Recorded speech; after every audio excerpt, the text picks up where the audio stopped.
side, ayan, meron pa tayo dito. Ayan nga, pink na pink. Diba? Tapos, ayan, pine. Ayan, isa sa variety ng pine. Meron tayo sa harapan nito malaki. Ganito. Tapos, have a look this one.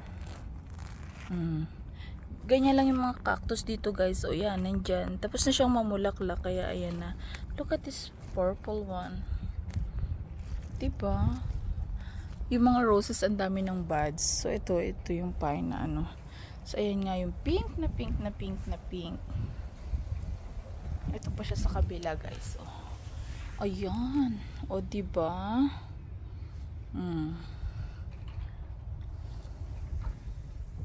Diba? Ang ganda ng ano niya.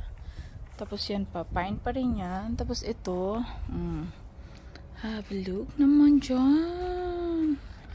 Kaganda-ganda ng flower. Diba? Purple. Tas maraming bees. Pati yung sa neighborhood may bulaklak sila dyan. Yan. Tapos, ayun yan. Doon nga tayo nang galing. So, on this side, meron tayong maganda pa rin bulaklak. Ayan siya. Parang kamag-anak ng bigonya. Ayan siya. Tapos meron tayong yan.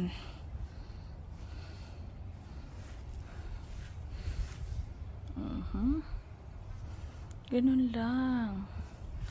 So marami yan sila. Parang siyang kamag-anak ng cactus at katakataka. Meron tayo sa harapan nito eh. Lumalaki yung puno niya.